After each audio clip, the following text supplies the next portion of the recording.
Един ден, вече към привечер, когато се мръквало, Бърли се разхождал из гората. Ву, ву, ву! Той видял нещо на дърво, но се очудил какво е, но решил да го остави. Той видял кравичката Елена. Хей, Бърли, здравей, какво правиш тук? Не знаеш ли, аз съм лъвно куче. Ами, ти какво правиш тук?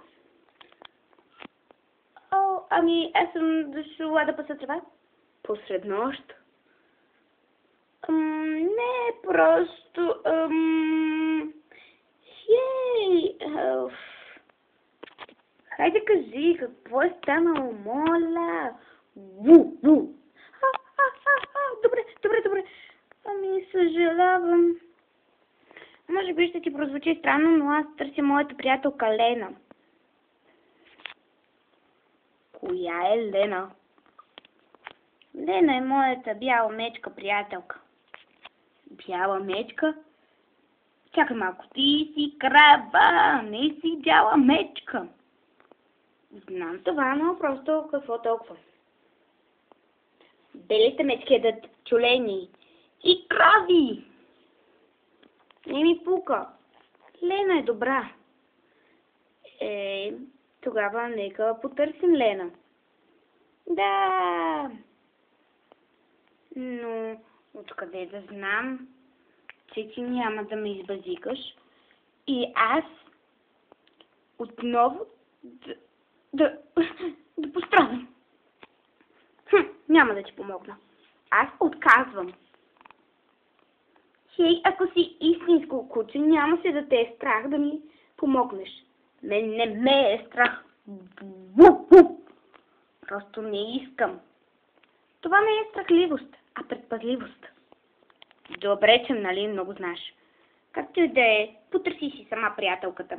Добре. До скоро. Аз трябва да се прибирам. Стопанинът ми ще се чуди какво е станало. Какво да правя? Сега Лена не е тук да си играем. Чакайте малко. Пак ли? Той каза, че мога сама да я потърся. Лена!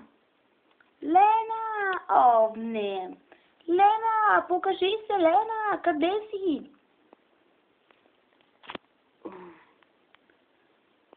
Хей, приятелче, какво е станало? Лена! Ти се върна! Чакай малко. Защо си толкова радостна? Елена? Ами, аз се търсих.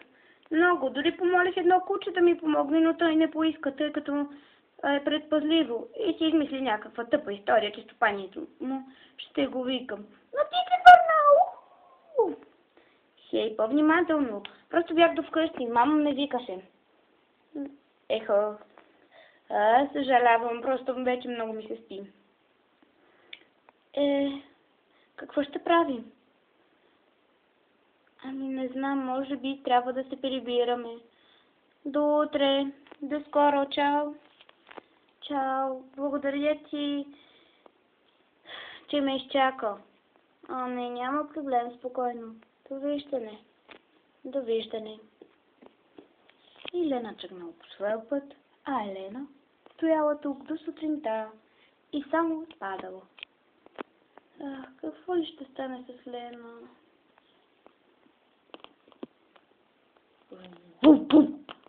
Какво става тук?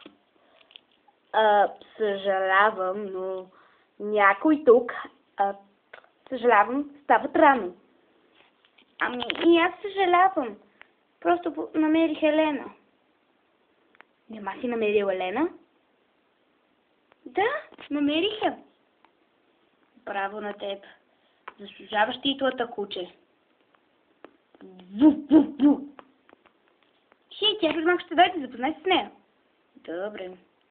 Хей, здравей, кученце, как се казваш? Аз съм Бърли. Приятно ми е. Аз съм Лена. Това ли е Лена? Да. Хей, радвам се, човеците, приятели. Вече сме тримата амигос. Да. И така завършва моята история. Кучето, Бърли, което не познаваше Лена, накрая станаха най-добри приятели. Какво по-хубаво от това? Тримата амигос. Довиждане.